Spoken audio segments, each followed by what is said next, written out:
water, earth, fire, air. This is, what were you saying?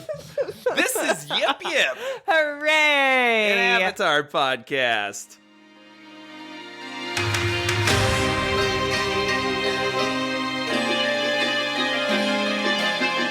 Okay, well, hey everybody. Hey. Wow. Who are you? Katie. Is there two Katies?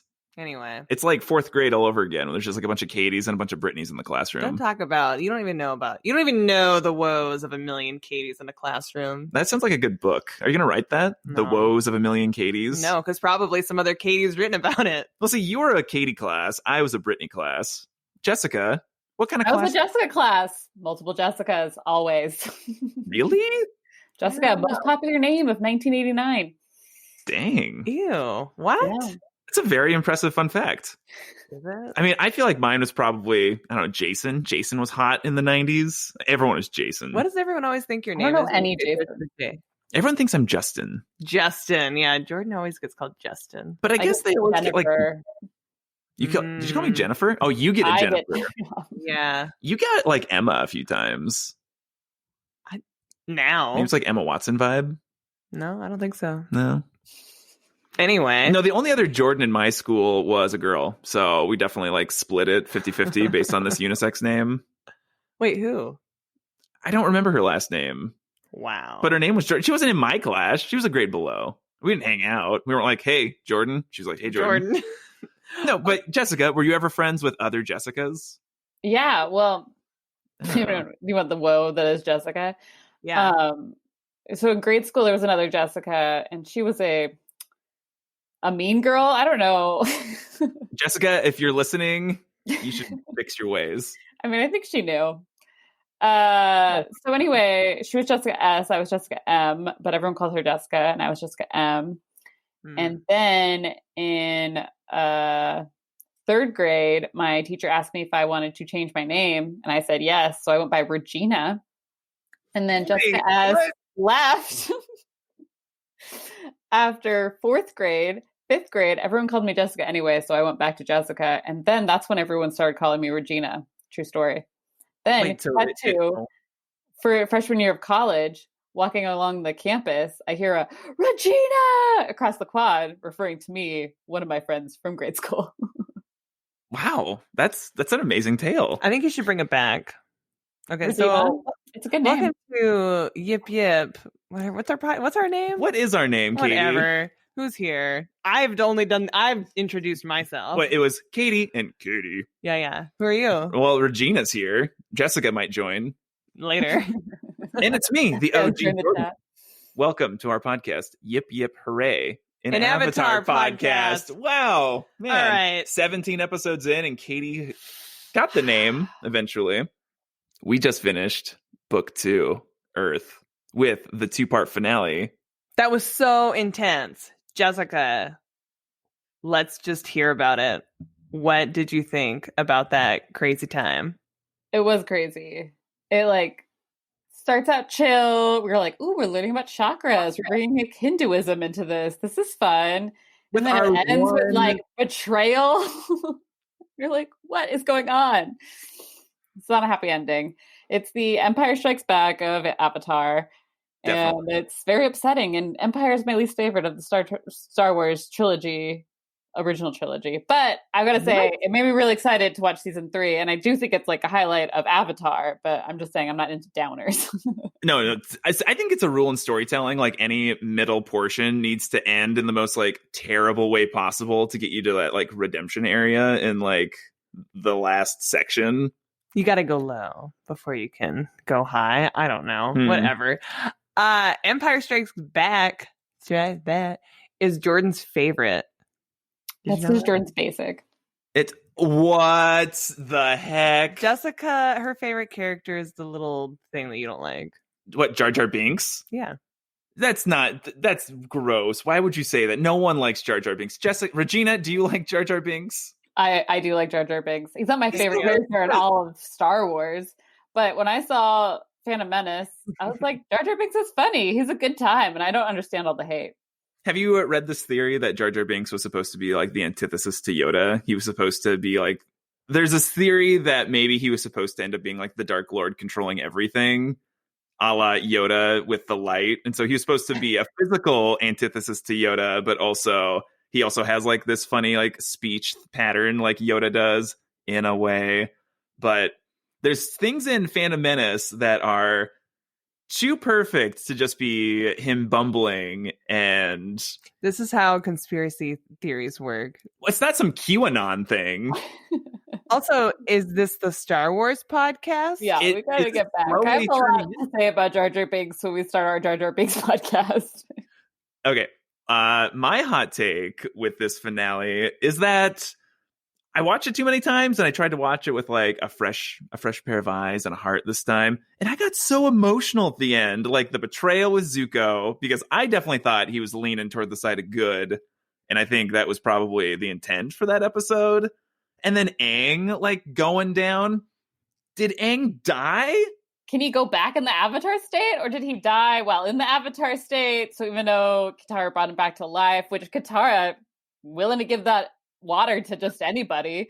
I know. Like, good thing she didn't waste it on Zuko's scar. God. Okay, I was, like, hoping that she was going to use that water on Zuko's scar. 5 minutes after maybe forgiving him, it was like... Okay, I haven't seen whatever Superman versus Batman, but I do know that in that movie they like hate each other, but then they find out their mom both is named Martha, and then they become like best friends. And I like felt that when he was like, "My mom is hurt by the Fire Nation too," and then she's like, "Oh, okay, well then all's forgiven." Yeah, that's what happens. Yeah, at a low point.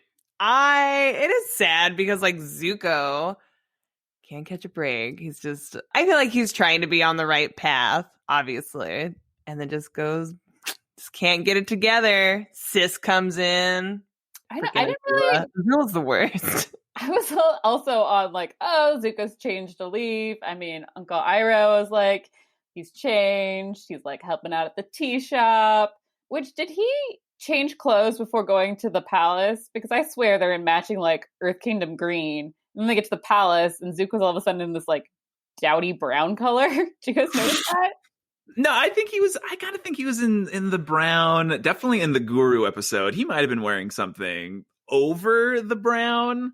Oh, like a apron or something.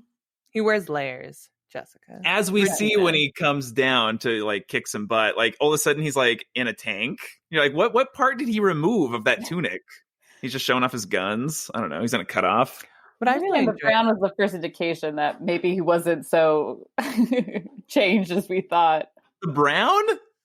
Yeah. Like what is it? Let's get into some color theory here. Why would you believe the brown to not be not green, not red? Brown. Well, he wasn't in full alliance with Uncle Iroh, and Uncle Iroh was in like full on green. Like he looked like an Earth Kingdom dude. He was like, whatever, Fire Nation's behind me. I'm living my new dream life of being like Master Tea guy. I'm really excited to meet the Earth King. He was like so excited. He's like, oh, the Earth King cares about my tea. It was very sweet. I know. Zuko was excited. He was like keeping up that positivity. He was like excited to make some tea. I was like, oh yeah, this is nice. They share a warm embrace. Yeah. Yeah, but then as soon as he shows up with what I notice now is to be brown at the Earth King, I'm like, he's like less enthusiastic seeming. And then of course, obviously his sister, that's a shock. But I don't understand his turn. So he was like, I mean, he seemed good. Was he pretending for Uncle Iroh, or was he like really? And then when push come to shove, it just seems like he's never trusted his sister before. Why would he trust her now? You know, Azula always lies. I'm like, is he like a deep agent? Is he like his new strategy to like ingratiate himself with the sister so that he can ultimately betray her further down the line? But Zuko's not that smart. I mean, from what we've seen. Oh, yeah. Well, but you know, family dynamics, and like when you're longing for that love from someone who's really not capable of giving it to you, you know, like his father, and then by extension Azula, and it's like, but it doesn't change where you still are desperately wanting that love and affection. And yeah, it was a low point. My take with the Zuko turn is that he did genuinely have a change, because I don't think it's in Zuko's character to ever like put on a false face. Like like what you see is what you get with Zuko, I think, probably like 100% of the time what we've seen so far. Like he's always wearing his emotions on his sleeve. Right. This is how he feels in that moment. It's just a heat of the moment. Because, yeah, I don't think it's in Zuko's character to like pretend things are chill with Iroh, because he's never had that with Iroh. He's always just like, I'm going to show you whatever I'm feeling right now, Uncle. I'm really mad right now. I mean, he's always very open with Iroh, which I really appreciate. But yeah, that desperation where I think he was content with where things were going to go in that pseudo fantasy world with Iroh. But then once Azula appeared and kind of gave him that ultimatum, all of a sudden that like... And the option.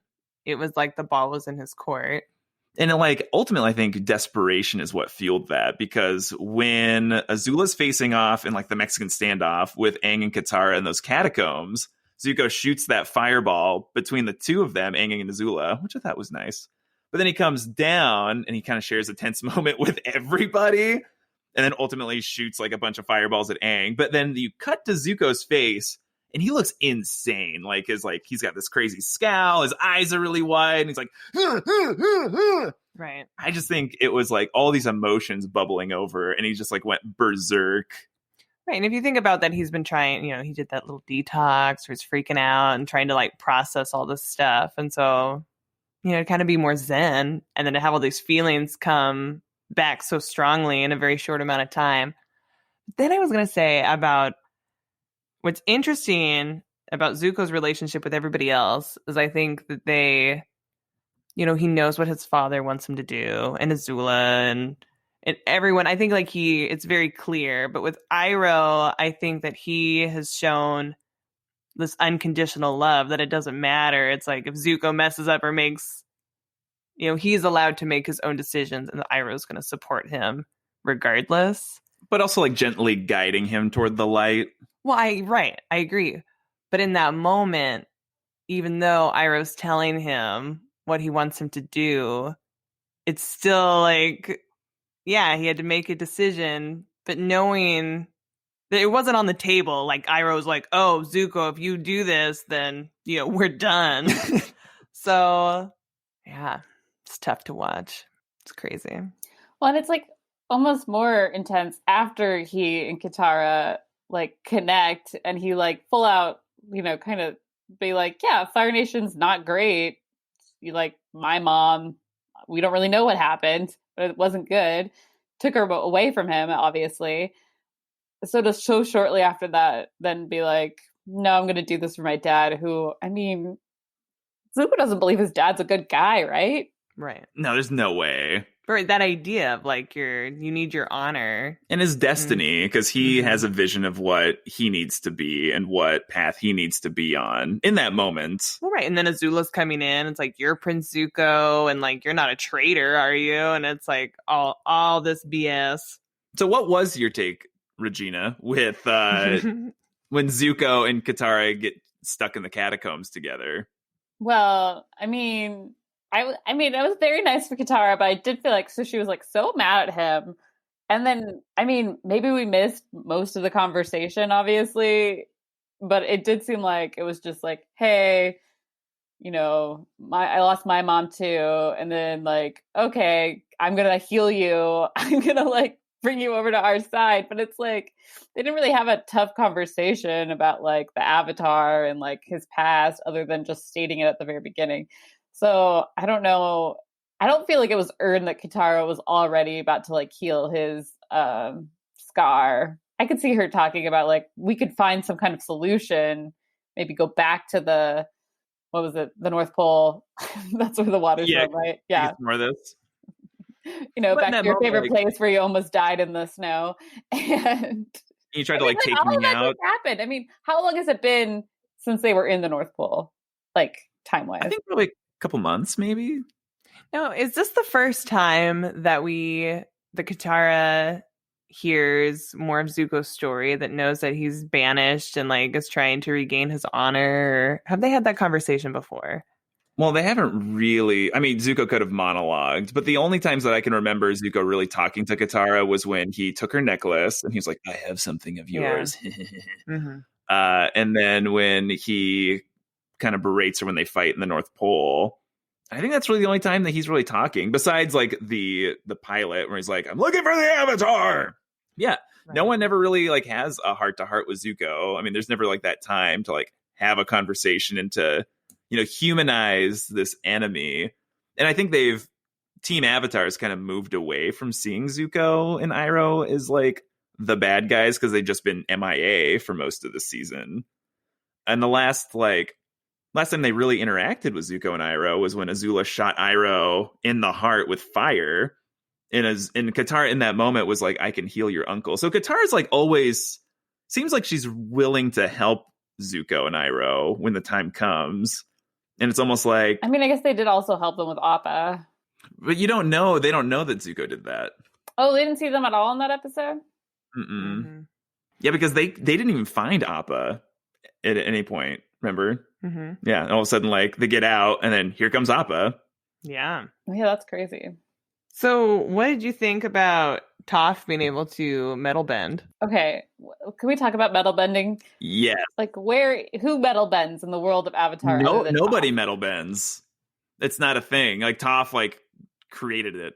Oh, so they just have, like, blacksmiths. I think that's mostly it, because I think the Fire Nation is, like, on the cusp of, like, they're an industrializing nation. And so I just think they are creating these technologies. But it would have been really handy if the Fire Nation had metal benders to create their, like, war machines. Yeah. Well, I thought that giant drill they had metal benders, but I guess they just were industrialized. I don't know. I thought in that episode they name checked metal bending, but maybe they didn't. Because, like, obviously there's the weird, like, swamp water benders. I feel like we've seen, the sand. Like, I don't understand how the people who are sand benders aren't earth benders. Why is that different? Well, I think they are. I think it's like a specialized version of earth bending. I think if you put those guys, like, in the middle of a field, they could, like, earth bend. But I think it's just, like, what their climate has got them, like, accustomed to. They're like, oh, I live in the desert, so I'm used to bending sand, and I can bend on this, like, shifty place. I think that's more the idea. Well, the firebenders, they have lightning, which is kind of a weird one, I think. No one said Avatar was perfect, okay? No, I'm not trying to poke holes. I'm trying to understand, like, the world. So I thought there were metal benders. So we're thinking now that Toph has, like, revolutionized the idea of metal bending, which is pretty impressive. But it also brings me back to, then why couldn't she sand bend when they were back in the desert? I mean, she kind of did. I mean, she shot sand to try to save Appa. Like, that was the extent of it. But yeah, the sandbenders, I think the most that they do is they kind of make, like, little, like, dusty tornadoes to, like, power their sand sails. I think that's pretty much their, like, specialization. Right. Well, okay. And I guess also it's just like anything, you got to practice. It's like you can't just, like, do it. You have to learn how to do it. Because even with, like, the metals, like, she could just, like, touch it and do it. It's like it took a lot of concentration and The moment, though, where Toph is learning how to metal bend, and you get Guru Patik kind of explaining that idea that all the elements are interconnected and things that are different are just an illusion. And then he gets to that moment and it's like, oh, and even metal is just an extension of the earth. And then you kind of pan over to this black and white image of Toph, like, seeing with her vibration ability.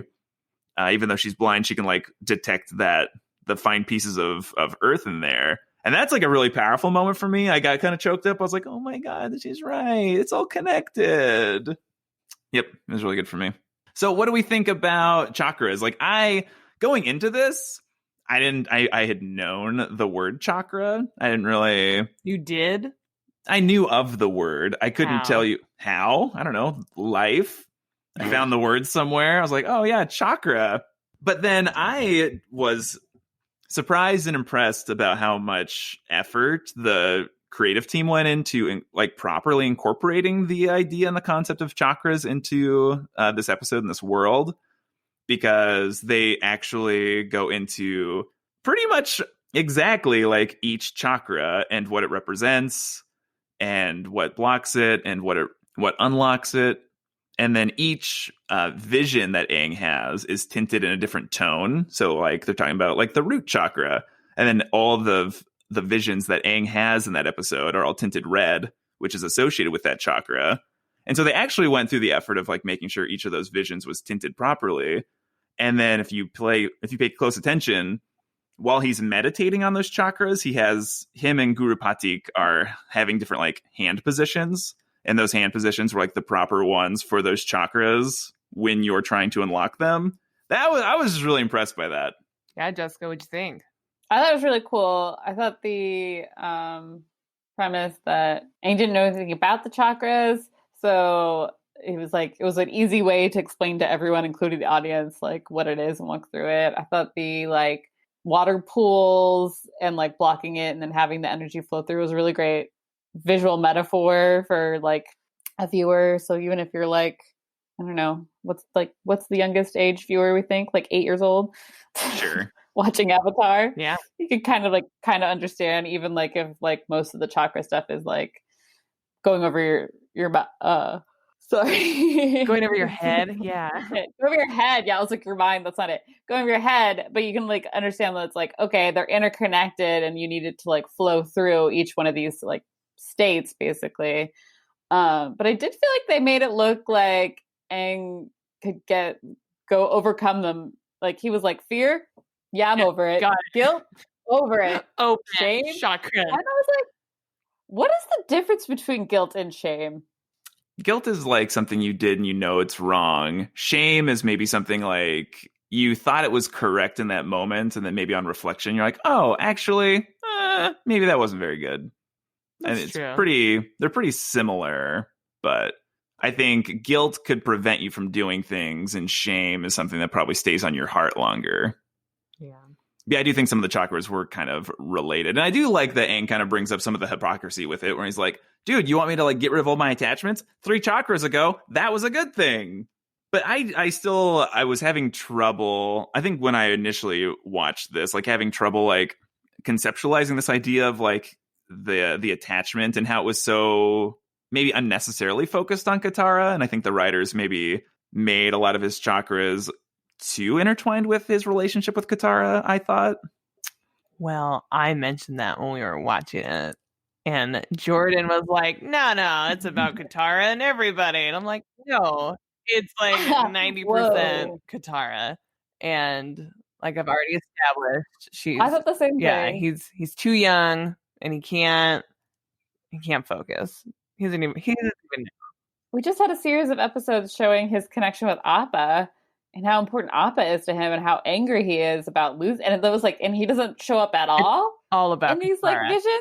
He's clearly attached. Right, that's what I'm talking about. He's all messed up. It's like whatever. But the guru didn't even like reorient him. He's like, well, it's not just, you having a crush on this girl, Aang. Like, you have other connections and attachments in this world, right, Aang? Yeah. I feel like that could have been done a little bit better. See, I have an issue with the guru episode in general. Like, I think a lot of the concepts that are introduced are really powerful, and overall the episode's really strong and a really good like penultimate episode for the season.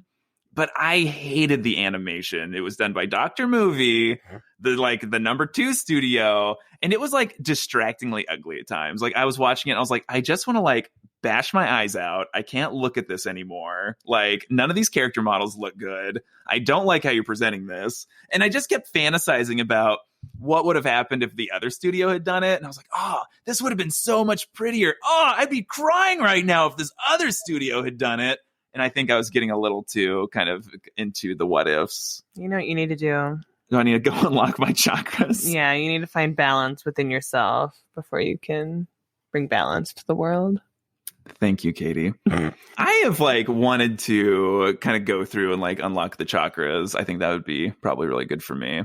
Especially the second one, the one that's it's controlled by pleasure. It was the pleasure and guilt. Was that the one? It was the second one. It's the sacral. Again, I read words. I don't speak words. Anyone have an opinion on how the pronunciation of that is? No opinion. It's the pelvis one? Yeah. The pelvis one.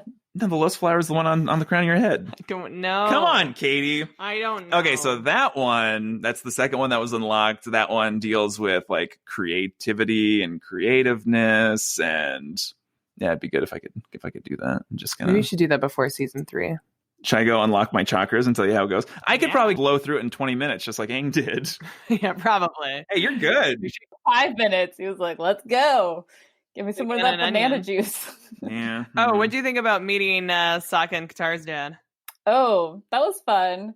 Well, it made me think actually about Sokka and Katara and like where are the rest of the kids their age? Because I feel like back when we originally saw them in the South Pole, everyone else was like much younger than them. There's like no one around their age, but there's no boys like around Sokka's age that we see with the, Water Nation tribe. So Disease ran like, rampant. where are the kids their age? Yeah. They all got Or did they all polio. die It's already? polio. Like, I don't know. Too much uncured seal meat. Something I do want to discuss is we see Azula after she's like, I'm not going to pretend to be a Kyoshi warrior. And she has the sweet, like, Earth Kingdom outfit. It is pretty cute. Yeah. Azula. Cute but psycho. God. Oh, she is sweet but she's psycho. Uh-huh. So is that going to be your new cosplay? No. Okay. I was going to say, Azula is like a much, much more compelling villain than just like Zuko. I mean, even more than like Zuko, because even from the beginning of Zuko, because his like sad, his like you have like understand his perspective of why he's doing it, and like their Fire Nation, what do they call him? The Fire Nation Lord? Yeah, Fire Lord. The Fire Lord. He is like this like unknown evil like force thing, but Azula is just like this like badass girl who's like clearly like a psychopath and like but somehow has like friends that at first you're like, oh, they're just hanging out with her because they like feel pressured to, but then you kind of feel like they do kind of like Azula and they kind of like all hanging out together. I don't know, it's a very interesting dynamic. I like enjoy it, even though I obviously don't like her as a person and would never want to meet her in real life, but I do appreciate her as a very dynamic like but villain even like character. her buddies Ty Lee and May, like you don't get the sense that their heart's in it. Like they just kind of they're just hanging out. Like, well, I feel like they're doing it because Azula needs them to, or like asks them to, and so they're such great friends. But yeah, it was like where May was like, "Oh yeah, take the bear." Like I don't care. I'm not. I know. May was like, I don't care. Just take it. Or like even Ty Lee, like when Sokka shows up and Ty Lee's like, "Oh, hey, it's that cute boy. You guys you want to hang out?" Like that. But like Toph like sees through it immediately and like shoots her off with like earth bending. Yeah, because Toph's amazing. Okay, Azula, like she's such a dynamic character and she just overshadows all the other villains at this point. And like Long Feng shows back up in this finale to not really do anything. Oh, I loved how Azula showed like how terrible Long Feng ultimately was. It's like she's like, even your little Dali don't think that you're an effective leader. Like, yeah, poor guy. Yeah. But yeah, Long Feng, it was interesting in the Guru episode where he tells Azula that he could get her the Avatar. Like, what? Yeah, where was that coming from? And what did that even... It was all BS, I guess, to get him out of there? He was basically, do the thing for me, and he thought he could double-cross her before, and she was like, no, man, I don't play that way. I'm like really confused about what happened to Katara, because they take her out, and then in Aang's vision, she's like shackled to a wall. Is that like... Was that like a vision that Aang was creating? Like when he like felt the force or whatever? Because it was a very Empire Strikes Back moment where Luke's like, oh, I got a vision, Yoda. I gotta go. You know what I'm talking about? Yeah, no, I didn't even think about that. How you never really see Katara in that, like, because yeah, she's just hanging out in the catacombs. Yeah, with that's Zuko, what happens. Right? Like he gets the vision of her like shackled to the wall. And it's weird that so the catacombs, can we talk about the catacombs? Yes. Okay, so first I was like, ooh, what's this like fancy cave area with like the crystals that glow? Like it's pretty nice. Then they call them the crystal catacombs. And then I'm like, aren't catacombs where dead bodies are? Yes. Are we to believe that this is where like the prior Earth Kings are? Or like... So apparently where they were at was called Old Ba Sing Se. And so the lore is that Ba Sing Se existed as kind of like a subterranean settlement before it went above ground. I don't know what was going on. And then when they had their like final fight in the season 2 finale was called the Grand Central Plaza. And so I don't know, maybe at this point they like it's like Winterfell and they are using this underground area to store the bodies. I don't know, because then there was like a series of like statues at one point. I don't know what they're using it for. There's a water source. There's just like lakes and a waterfall, and it looked like a nice place. So why aren't they using it? It just seemed like a weird place to be like, oh, we got to put Katara somewhere. Let's put her in the catacombs. This is nice and beautiful. Here. But yeah, but like the Earth King and the rest of them, they go in like what are normal jail cells. Yeah, I don't know. That was weird. Yeah. It served the plot and those cool crystals. Also in the finale, we got to see Dragon of the West and Uncle Oh, that was Fire. cool. I did like it. He's like, they ever tell you why I was told the Dragon of the West? I'm not interested in one of your lengthy anecdotes, Uncle. Because Azula has heard so many and has never cared at all about any of his wisdom at any point in her life. I know, they had this like sassy, testy relationship. Oh yeah, Iroh does not like Azula. Remember earlier in the season? She's crazy and has to go down. She's 14. Give her a chance. Uncle's like, no. But just like in the Earth Kingdom episode, the Earth King episode, where Zuko's tripping out and having visions of two dragons telling him what to do, you get that exact scene in the book 2 finale where Zuko has literally Azula on one side and then Iroh stuck in crystals on the other, and each like pleading for his soul to like try to get him onto their side. God. It was kind of on the nose with how much imagery they were using, but I did really like that after everyone kind of left Zuko to make up his mind, you get like the quick portrait shot of Zuko, no scar, with like a timpani, and then it goes again and you get Scarface, and then you get him from behind. Like Zuko's just so, God, he had a rough episode. But can we go back to like Katara berating him really quick? Like when she's telling him that he's like a terrible person and that she basically wants him to go jump off a cliff, he just like is curled up in a ball, like squatting, and he kind of in the wall, like looks over his shoulder at her, doesn't react, just kind of goes back to sulking. And then Sokka tells Aang to go find Katara and the jerk. And then not the angry jerk. Oh, the angry jerk. Yeah. And then he like apologizes to Iroh for calling him that. He's like, no offense. Yeah, no offense, none taken. So this was the first episode in the entire series where Team Avatar actually name drops both Azula and Iroh. None of them at this point have ever like said their names. Yeah. So it was really weird to hear Sokka say that. Like, oh, you go with Iroh. I was like, oh, you know their name? It was just weird for me. Yeah. Also, Iroh totally like tied up and captured, like subdued that Dai Li agent and like tied him up, hog tied him and put him on the porch.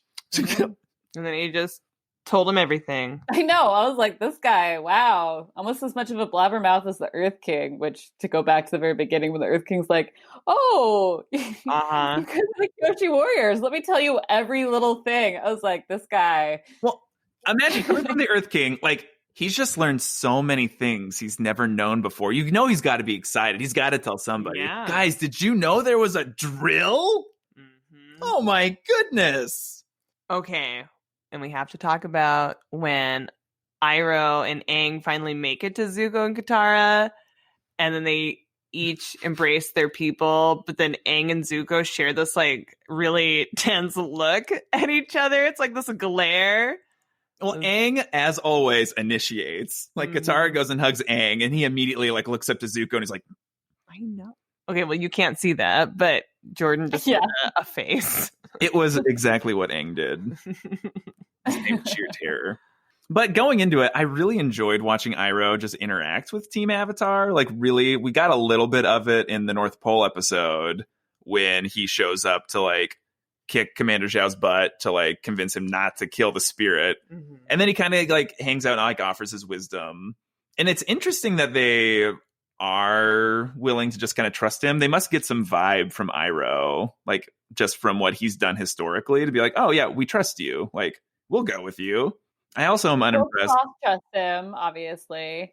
So right. That helps. And then like, I mean, they haven't really seen Uncle Iroh do anything like they have Zuko, you know what I mean? Mm-hmm. So they have like less reason. And then, yeah, he gives good advice. But it was kind of like when Aang's like, oh, let me just ask you for some advice. I was like, this guy's Fire Nation, right? Like, I mean, yeah, but Toph told him that he gives great advice. Did tell him good advice. Mm-hmm. Speaking of that scene, I really enjoyed watching Aang and Iroh be together because Aang was kind of off with it. Like, he was kind of awkward with Iroh. Yeah, I like that he was ready to disperse some good advice, and the secret to both is proper aging, tea and wisdom. Aww. Yeah, that was a nice scene.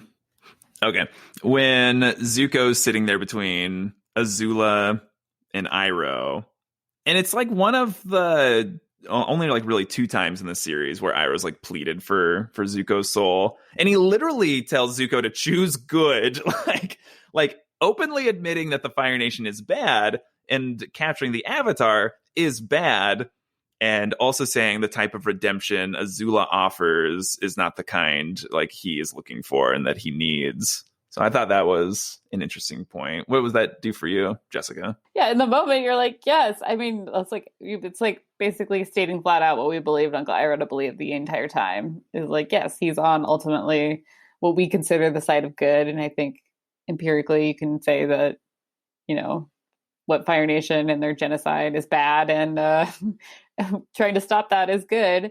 And if you want true redemption and true thing, finding redemption from a man that you don't ultimately probably respect anymore is not going to fulfill you. And maybe that's what he should have said. He should have been like, Zuko, this man you're trying to get redemption from, like, do you respect him? Do you think he's a good person? Is it even worth it? Like, try to take that tactic almost. I mean, easy to say now. You know, it's like when you reflect on conversations, you're like, oh, I should have said that. Iroh. Some trivia about the Crossroads of Destiny episode. Katara is the first person we've seen in the series to touch Zuko's scar. No. I know. It was like it was a really intimate moment for me. I mean, there was so many sparks flying in that scene. And I think that scene... So many in that cave. That scene specifically... I mean, that was true Zutara shipping moment right there, obviously. Yeah, I mean, you feel it so much. I mean, just like the over the shoulder glances like Katara gives him. No, it's true, and that's what's difficult about not having Troy here is because he was from the beginning. I know. I mean, what's your take on that? I think Zuko and Katara would make a great coupling, a shipping. Well, I mean, obviously, like with most ships, Katara deserves better than Zuko. Oh, Zuko has a lot to do and a lot to learn before he can save anybody. A good partner for Katara. But same with Aang. Aang's not going to be a good partner for Katara either. He also has a lot of learning and growing to do, and like Katara does too. But like obviously, I think of all the characters around their age, Katara has the most maturity. I mean, I think they're cute. I think like they could go to a school dance together and it'd be very cute. Dance. Okay, bringing it back though, is I do think it's kind of, and I'm guilty of this, like an immature thing to like watch any sort of media, read any sort of book, and to just like start coupling characters. Like, why can't Katara just like have some genuine concern about Zuko, who's clearly screwed up? And I think that's probably where it was coming from, like wanting to help this damaged boy.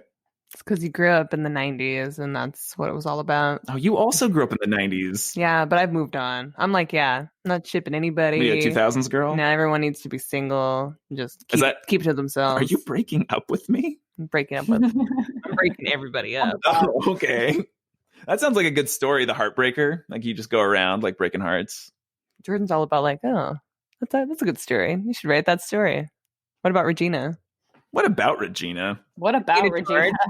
Aang's journey to like unlock his chakras and like find his true potential. Do we think that mirrors a little bit with like what Zuko's doing, kind of like in his own kind of grassroots approach of like trying to get himself on like this path to where he needs to be? And so I think that was interesting too. Like Aang and Zuko both had moments where they needed to make a critical decision to kind of take control of their destiny. Zuko obviously does it. He takes agency of what he needs to do, clearly makes the wrong decision based on us. He just makes a decision. Thank you. There's no right or wrong decisions. And then Aang also needs to make a decision where they're being overwhelmed by the Dai Li and by Azula. And then Aang puts himself into the Crystal Catacombs to, I don't know, just think about being detached from Katara.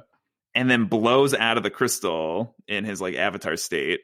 But it was interesting because when he comes out of that, you get a shot of the Dai Li and Zuko, and Azula's not there because obviously Azula was like, oh, he's up to something. I'm going to go around and kill him. And so it was really interesting to see Aang like kind of go into the avatar state, and you get this savior moment. And then Azula's just one step ahead and takes him down. That was a pretty intense moment. I totally forgot about that. And it was like the first time for me. And Jordan and I are like crying. It's just us. We usually have Troy like as a buffer. Jessica. Yeah, it was like super intense. And it's like clearly Aang thinks, oh, the Avatar state will solve everything.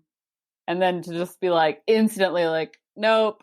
Yeah, he doesn't get a chance. Smart. She pays attention. She knows what she wants, and she's gonna do everything. Like she's like we said, like a higher villain. Like that totally would have worked on like Zuko because Zuko has like no planning. He's just like is in the moment, just like Aang is in the moment, you know. And so to have someone who's a little bit more of a strategy and like yeah, and then but to see like just like one shot of lightning and just takes them out, that was like crazy. You're like the Avatar state doesn't give you any kind of defense against that. I don't think so. No, I don't think you have defense. I mean, I think it's. I think you would have defense if you were able to. You would have done like a shield pose or something. I mean, if he knew that Azula was behind him, because he didn't know. He was just activating. Okay, he was just getting started. Yeah, Azula, cold-blooded killer, shoots him in the back with a direct shot of lightning. It's like crazy. But there's a scene too because she gets him in the back, and then Aang's foot also has a scar too. So I think the assumption is like she shoots him with the lightning, and it like shoots out of his foot because it needs like a path to go. Yeah, but then when Katara's like sobbing, watching Aang fall out of the sky, and then creates like this tidal wave, like, overwhelms the Dai Li and Zuko. Did you catch that? Like Zuko gets caught in the wave, and he's like, like, go to bed, Zuko. You need to sleep it off. You got some problems. Okay. But then she catches Aang, and then this was interesting. I never knew this, is that the pose that Katara has holding Aang in her arms is similar to the famous sculpture La Pieta, which is a sculpture of the Virgin Mary holding Jesus after he comes down from the crucifix. And so it's this, like, the way Aang was in her arms and the way Katara's body language was apparently mirrored that sculpture really well. And I thought it was really interesting to put that into the show that's very much about Eastern philosophy, and to have this kind of biblical moments with a very Christ-like imagery of the Savior being killed and the Savior needing to be resurrected. But switching gears, how did Iroh escape the crystal? You don't want to talk about that? Well, what's there to say? Yeah, the creators are pulling from everywhere. Like, they're ripping off Star Wars. They're not ripping off Star Wars. Yeah, they are. That they got Jesus. No, it's Joseph Campbell's Something of Myth. Have you read that, Jordan? The what? It's like Joseph Campbell's I forget what it's called. Something of Myth. Oh, the hero with 1,000 faces. But it goes through like the hero's journey and like myth and like how like they have to come down before they go up. Like all these places are ripping off the same things. Right. But yeah, I mean, obviously, all the people who made Avatar have seen Star Wars. Like, let's be honest. I thought you were going to say have read the Bible. But it was like that. Have read the Bible and have read Siddhartha's journey. I mean, that is interesting, right? That you're to your point that they're now doing a Christ-like narrative, but that's going to be familiar to most of the viewers of Nickelodeon. Is more of the Christ-like narrative than any of these other Eastern culture things. So I think it makes sense to pull that in as well to like. I don't know if double you can down. say that. You don't know the statistic. Who's watching Nickelodeon in the 90s? I think a lot of Christians. This was in the mid-2000s, Regina. Yeah, get it. Sorry, 2000s. Also, maybe it was just a great pose. Why would you say that about Jesus coming off the crucifix? It wasn't a great pose. He was dead. Whatever. I mean, it's a statue's pose. We don't know what actually happened. Yeah. Touche. Okay. Bring down. Okay, but then this idea that Aang potentially died, because I never watched this with the idea that Aang died, but also watching it with the knowledge of like getting struck by lightning is a fatal thing usually, especially when you got shot in the back. Yeah, I don't remember that last time that it was so like devastating. I was like, oh my god. And I know someone who's been struck by lightning. What? And lived. Is it the other Jessica? Because the thing with lightning is it just like, as long as it goes down the side, like it doesn't hit your heart and it goes through, you'll be okay. But it's like a gamble. Like obviously you don't know. Because we learned that in like saying that it did impact his heart because it went through the back as opposed to like down and through. Down from, like your shoulder down. Who do you know that got struck by lightning? A magician never tells. Oh no. Yeah, you wouldn't know them, Katie. It's her friend from Canada. No, I'll tell you off the pod.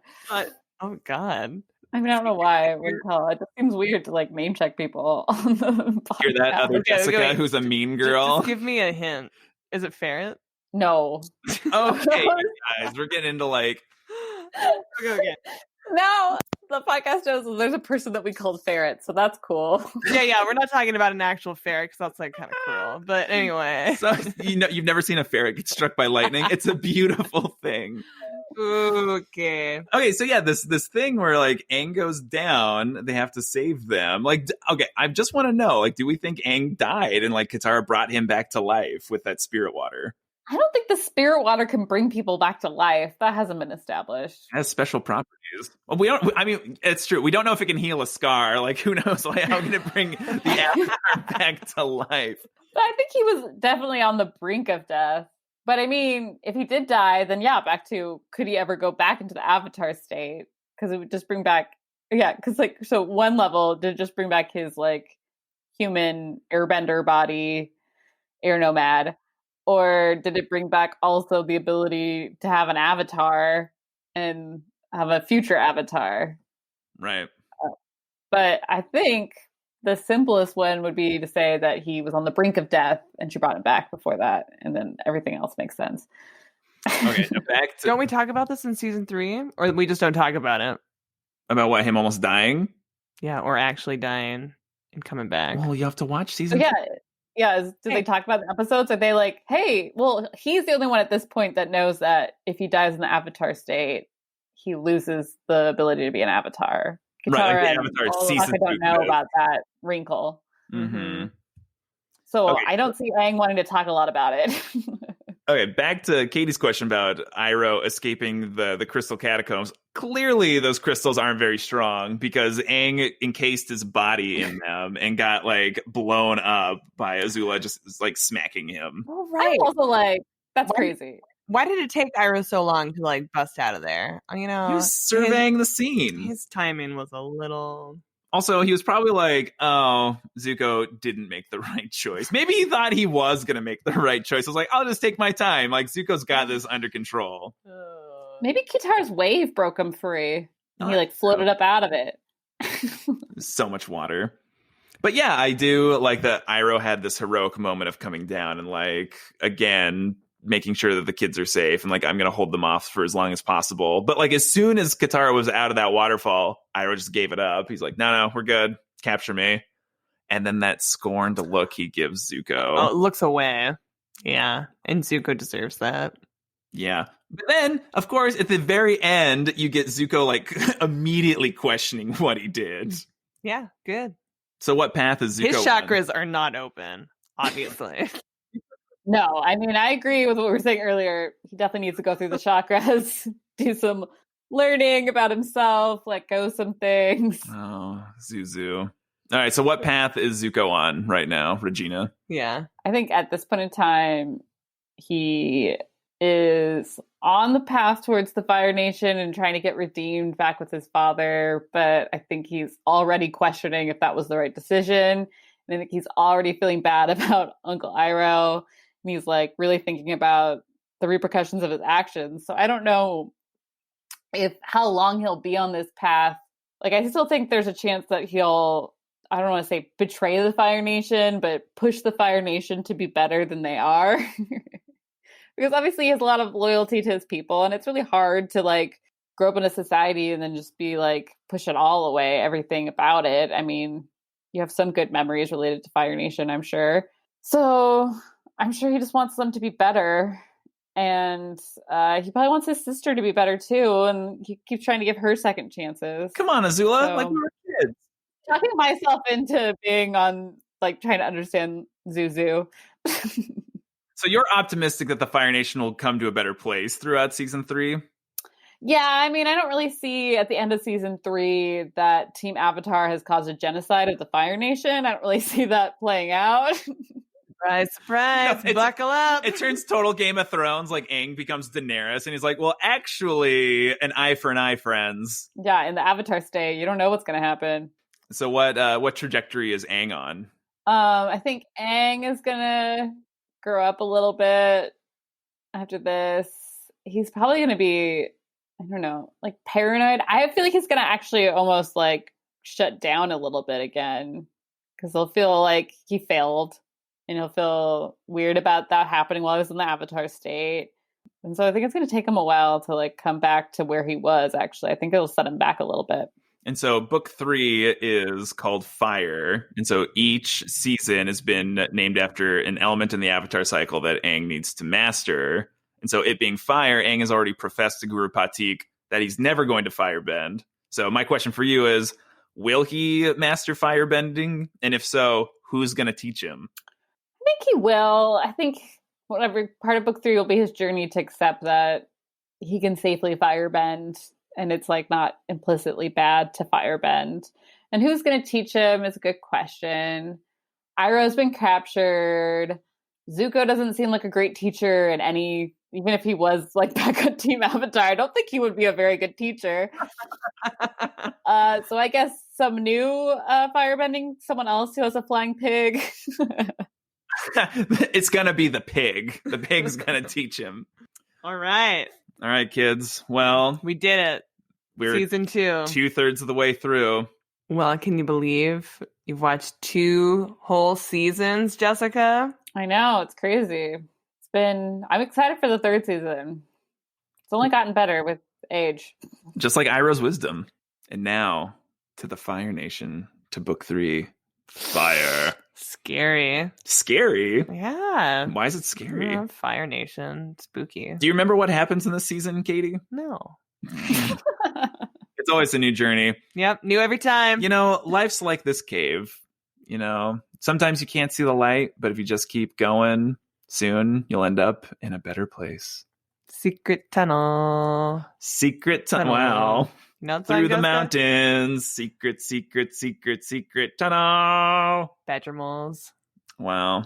Okay, Jessica. A.K.A. Regina. All right, Katie, a.k.a. Katie. Katie. Katie, a.k.a. Gertie. Okay, Jordan. A.K.A. Sokka. You wish. Sokka, you wish.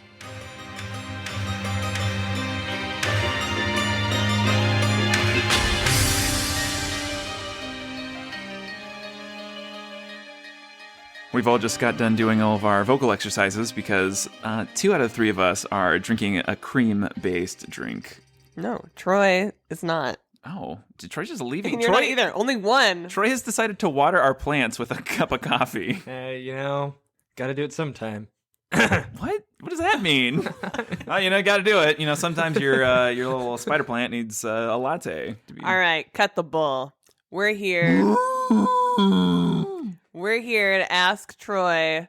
Which today is a very special day for Troy. No, it's not a very special day for anybody. Oh, okay, well, We're moving on to. It's not special. It's just his birthday. Okay, Whoop-de-doo. so we got that out of the way. Okay, so it's the season 2 finale of the Avatar, and I am gravely disappointed of Avatar: The Last Airbender, the season 2 finale. Okay, so why was it so divisive for you? Okay, well, should we go into episode 17 first, or should we just cut straight to the finale? Why 17? There's only 19 and 20 were the finale episodes. Should we go into 19 first, or just we can talk about Lake Lao Guy again if you want. It was a great episode. I mean, starting with that, Lake Lao Guy. Let's talk the Guru.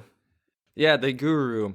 It was such an interesting change of pace between the last 2 episodes. You got the Guru, and he's just the Guru. The Guru. It's like gorilla. Yeah, we got the Gorilla Guru, and what does he give Aang? Banana and onion juice. Onion and banana juice. And I'm looking at that, and it's got to be like somewhat to like apple cider vinegar. I don't know. What do you think onion and banana juice tastes like? Do you think he pureed it both, or had like a mortar and pestle? Right. I mean, it's like onion skin or kind of chunky. It's probably pureed. It looked very pureed. Did you see the look on Aang's face when he had it was just a mess all over himself? It was disgusting. It was like baby food. Okay. Let's hear it, Troy. So what do you think about the chakras? The chakras, they made sense at the same time. It's like, because it's a 30-minute show. 22-minute show. 22-minute show. They got to kind of like speed it up. It's like, okay, Aang, just admit that you feel guilty, that you feel ashamed, that you feel pain, that you're afraid. boom, boom, boom. They're just going right through the chakras. Unlike, I feel like in any other class, it would take your average student like 2 years to fulfill all the chakras. Like Aang's just like 5 minutes. I feel ashamed. I feel afraid. I feel guilty, and I can't let go of love. And the guru is just like, okay, if you can't do that, then you'll never unlock the avatar state. I'm standing there like, the kid's only been meditating for 10 minutes. Of course he's not going to unlock the avatar state. That's where it's just, the show got super choppy. I was like, oh, this is going to be a rough finale. So, and of course, it comes down to the love chakra. It doesn't surprise me that Aang... Well, not necessarily the love chakra. It was like the pure cosmic energy chakra, the one at the top of the head. And so, yeah, it was interesting that it still came back to love. Like, that was what the focal point had to be for the attachment chakra. It couldn't be about his friends or these other people or Appa. It was like specifically focused on Katara, which I thought was kind of weak. Yes. Like, Katara was the only thing attaching Aang to the material world. No Sokka, no Zuko, no Appa. Can you imagine if he no Momo. Yeah, keep your friends close, keep your enemies closer. Okay. So, Well, yeah, because that one time that the Blue Spirit saved him from the Fire Nation, and as soon as Zuko wakes up, Aang looks all defeated a little bit, and he goes, I used to have a friend from the Fire Nation in my other avatar state. Do you think we could all be friends? Aww. it doesn't say in the other avatar state. When I was in the other avatar state. That was pretty close. All right, Katie, what did you know about chakras going into this episode? Oh, was that you opening your throat chakra? No. I know a very base level. I know that that your whole body is made up of energy, and you could open up the energy. But it's interesting to me, like the concept of chakras, like it doesn't consider your whole body. Like it's every image you see of the chakras, it's like you're in the lotus position, and it kind of goes from like the base of the spine up to the top of your head. Doesn't care about your feet or legs at all, which I find a little offensive. I'm a thigh guy. yeah, what about the reflexologists? What do they say? They're like, hey, feet. What about the foot chakra? That's important. You're grounded to the earth. Anyhow. Yes, exactly. And no, the closest thing that episode got to was my experience with Tai Chi, Qigong, all these moves. Before we started class, we'd spend a good 20 minutes at least going over 8 different Qigong exercises. And Qigong is mainly just to help people, mainly elderly people, open up their bloodstreams. You're moving your arms in a circular motion, specific circular motions, but that's my experience with chakras. Like, it takes a while to open those things up, so that's where I'm just kind of slaughtering episode 19, because they just went right through all that stuff. And I'm like, I don't know, I just don't buy it that Aang can open up his chakras that fast. Wait, have you ever tried to open up your chakra? No. Well, in Aang's defense, he's experienced a lot, but at the end of the day, he's only a 12-year-old boy. And so maybe the idea is like he didn't, like his baggage was a little easier to work through. Granted, the entire genocide of your culture would be pretty heavy on your heart, and he lets that go pretty easily. He's like, yeah, everyone's gone, but they're still in my heart. Isn't that nice? Well, he's been working through something, He's been working through it for 2 seasons. I don't know. Was the one that he had the most difficulty with, was that the firebending one? Or like the one he felt ashamed of? Was that the one he was like, the burping bison? I guess. I mean, he doesn't let that go very easily. Okay, let's move on. So, straight to the finale, or straight to the finale, to the cross. What about the Kyoshi warriors? What happened to them? Apparently, they got beat up by Azula and her friends somehow. Well, do you think they were left for dead? I don't think so. I mean, this show is it's a kid's show still, so I don't think they're gonna kill them. I think they're just gonna knock them all unconscious. I don't think Azula has it in her to kill somebody. All right. Okay, let's hear. What'd you think about the finale? Okay, so we get to the finale. Iroh, Mako, they're... I'm so sorry, guys. I did not mean to butcher that dude's name. No, it's fine. It's like I have this thing too. I read words, I don't speak words. Yes. So, for that guy's last episode voicing that character, I think he did a phenomenal job. Iroh definitely saved the episode, and I was gravely disappointed by Zuko's betrayal at the very end. So why do you think Iroh was the savior in that episode? Because he was basically the bridge between the Fire Nation and all the other nations. I mean, he was able to make friends with Toph. He was able Toph. We're gonna do this again, aren't we? He was able to make friends with all the kids. At first, Sokka and Aang didn't trust him, but then even Aang, the Avatar, ends up asking Iroh for his advice, and Iroh gave them the best advice you could give a kid. Just if life gets hard, just take another step. Eventually, it'll take you somewhere else. And it just goes back to, even though Iroh is so full of fire, he can still be full of love at the same time. And that's the secret ingredient in his tea. That's what makes him the savior of the finale. What ruined it for me, though. So you got Aang and Katara versus Azula and Sokka. And I thought, okay, cool. This is the time where... But Azula and Sokka. Azula and Zuko. Get it together. Sokka, Zuko, they're both beautiful men. Could you imagine Sokka and Azula? I kind of want that. Should we ship them? Oh, man. Sakula. Oh, wait. So Zuko, his whole episode was about him being kind of tormented and having to choose. And we discussed this with Jessica. Iroh specifically says, Zuko, it's time for you to choose good. And so this is the first time Iroh's admitted that the path Zuko was on was not the path of good. And basically saying, this whole time I've been with you, Zuko, I've been trying to guide you to the path of good. Iroh, for the first time, tells the audience what we've known since season 1, that he is actively working on the side of good. But then did you think that Zuko was going to take his advice? Were you surprised by Zuko's turn? What did you think was going to happen? I was thinking that this would have been a perfect episode for Zuko to take a hero's death the way Jet did. That's why I'm saying that character is dead to me, pretty much. Just because the kid has gone so wishy-washy. This is driving me nuts. But can you feel for Zuko in that way? He's so conflicted in his heart. Can you understand, where he's, having difficulty, choosing a side and sticking with it? He's so tormented. No, I can't do that with him, because he should be looking at Azula, who probably has the same principles as his uncle or his dad, whichever one, I can't remember, that gave him the scar on his face. She's pure evil. Wait, who do you think gave Zuko the scar? Do you think Iroh gave him the scar? No. Fire Lord Ozai. No, it's his dad. It was his dad, that's right. So get it together, Troy. So he fell and he scuffed his face. Yeah. And then it was road rash scar.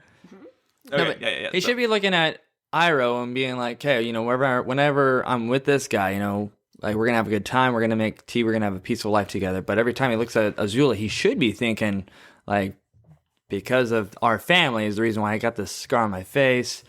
Katara had a chance of healing me. So the fact that at the very end, he just decides to go after Aang and Katara, I'm just like, you little rat. Right. But I mean, a lot of people make poor decisions all the time. And, and that you still want that love and acceptance from people that don't matter.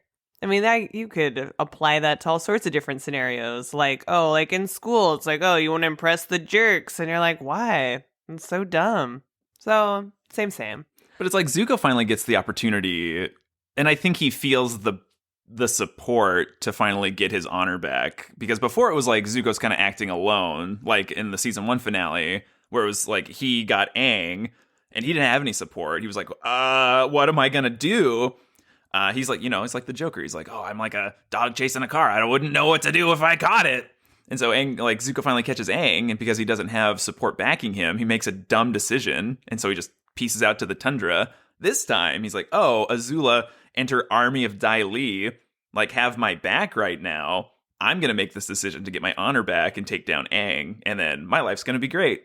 And so he makes that decision, but then at the end of the episode, he's immediately questioning it, which is Zuko's character. So what did that scene do for you when Zuko was I betrayed Uncle? Are Zuko, Aang, and Sokka, are they all about the same age? Zuko's 16 at the beginning of the series. Sokka's 15. Aang's 12. But then by the entire series takes the place over the course of a year. So technically they all age up. Okay, gotcha. Yeah. I guess Zuko's got his honor back. Whoop-de-doo. Does he? Okay, wait. What'd you think about Katara and Zuko in the cave? I thought that was some time for some excellent character growth, which turned out to be a lie. What do you mean? Why do you think it was a lie? Because, like, you know, Zuko's, like, trying to, like, figure out who he is, and then he sees Katara, and he's trying to, like, comfort her after she starts crying and all that stuff, and no, I'm just like, okay, so he's finally coming around. We finally get to find an interesting side of Zuko instead of just going after the Avatar. This is good for his character. Well, that's been most of season 2. He hasn't been going after Aang. I mean, so, like, the season 2's just been all about Zuko's growth, really. Yes. And then to find out all that growth was for nothing. Well, he did confidently tell Katara after she said, "I thought you changed." He went, "I have changed." Yep. unless he's officially a Fire Nation spy. Oh, Double agent. Everyone's Fire Nation. Oh, yes. What about Azula taking Aang down? Well, I was about to get to that. So, Funny you asked. funny you ask. So you got, they're all surrounding Aang and Katara. Aang finally says, "I'm so sorry, Katara." Finally goes into his Avatar state, Super Saiyan, comes out of those rocks. I'm like, "Okay, buddy, you're showing off your powers a little too long. Let's start using all the elements now. I mean, come on. Speed it up, speed it up. Speed it up, speed it up, speed it up." And then quickly. And then Azula takes the winning shot. And I was like, "Oh, you schmuck. Wow, you totally blew it. You totally blew the Troy just turns it off. Boo. Boo." Yeah, no, it was such a letdown of a finale. I'm like, what? No. You should have seen Troy's Twitter rampage. He just talked forever about how Aang deserved it. It was very aggressive. I am glad Azula shot him in the back, you know. God. So here's the question. Do you think when Azula did that she killed Aang? Oh, yes. So you think Aang was dead? I was like, either that or a severe kidney shot. It wasn't a kidney shot. It was straight in the back. Okay. Either that or handicapped him. Yeah, it was like she either killed him or handicapped him. So when he fell and when he was like laying in Katara's arms, like what was going through your mind? I know that one of the avatars said that he could die if killed in the avatar state, like permanently deceased. But I mean, I just figured he was a little tougher than that when she shot him. I thought you could take a lightning direct. Come on! directly. What kind of show is this? No, it was, I could see how that'd be a tearjerker, but for me, I was just like shaking my head like, "Aang, you had the shot, but you let Azula take it." Wait, so you weren't crying at all? No, I was furious. Oh, God. So where do you think the show goes from here? I feel like since he was handicapped or killed in the Avatar state and brought back to life, or just Do you mean like paralyzed? paralyzed. He was handicapped. He what you didn't see was Azula handed him one of those like parking stickers. You're gonna need this, Aang. Okay, so you think Aang was paralyzed or... So basically, the finale was nothing more than the Great Divide for me. Oh, stop. Oh, it was so. But I think where you you're coming. So you got Zuko. Growth for nothing. The only redemption he gets is if he's working as a double agent, and he's actually working on the side of Iroh. Well, what's going to happen season 3, Troy? Okay, in season 3, well, my expectations are pretty low at this point, so I'd say anything they do. They've been low. They've been so low the whole time. Wait. But I would say the reason you're having this reaction to the season 2 finale was that you thought they were setting it up on this like typical hero's journey where he would come through. Well, both Zuko and Aang would come through, and they would like come together. Like they would take everyone out. They would like free the city of Ba Sing Se. But it being the middle chapter of the series, traditionally in storytelling, like the middle chapter is like the place where the heroes experience their greatest loss. Yes. And so with that, a lot of drama happens in this where you get all the characters are now in like pretty much across the board, all the characters are in a really low place going into season 3. Except for Azula. Azula's always high. She's on. Oh, yes. So, I mean, we even got a demonstration from Iroh. Oh, yeah. What'd you think about the Dragon of the West? Dragon? No. Oh, I thought it was Dragon Breath. You ever know how I got the nickname Dragon Breath? Well, I just figured with how much tea he drinks, his breath couldn't smell that bad, but I was definitely impressed with that scene. You just see Iroh's just open mouth, just...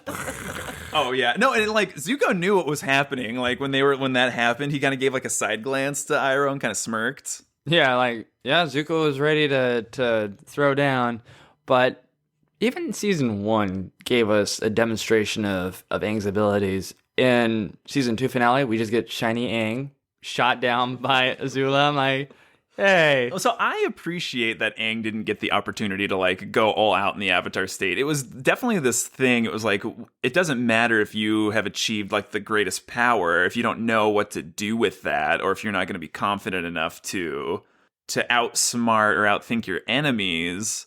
Like, it's a learning opportunity for Aang. I mean, Azula knew that he was had something cooking, and then Azula like made the wise decision to get behind him and then shoot him with lightning. And so, I mean, Aang was just outsmarted the whole time. You said it was an opportunity for Aang to learn from?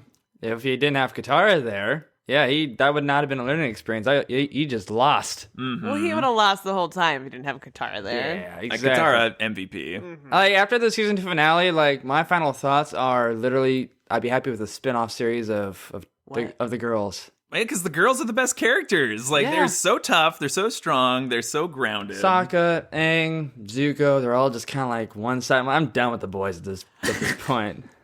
Okay, so season 3 is Wait, Toph, we didn't even talk about her, like, metal bending. What'd you think about that?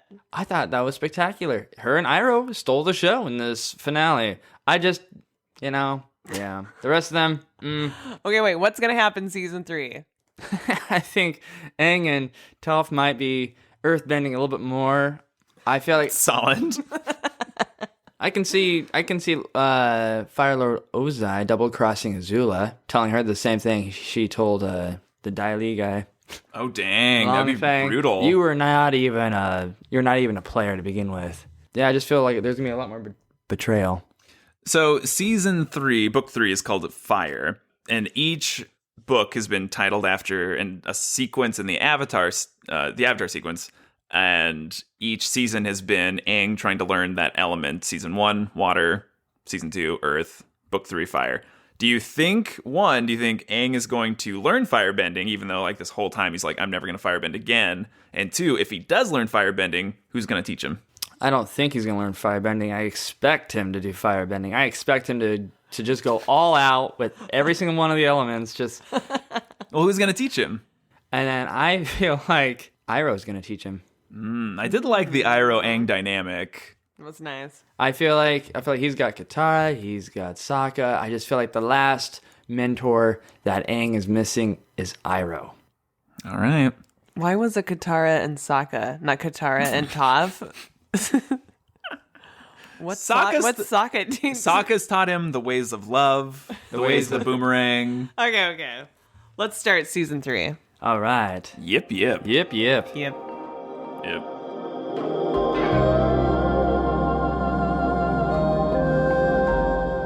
The person I know who got electrocuted. No, we're recording. We're recording. Stop, Regina. Stop, for the love of God. Say your yips and say goodbye. I said, that sounds like a threat. Yep. You say your yips right now. Yep. Yep. Okay, yippers.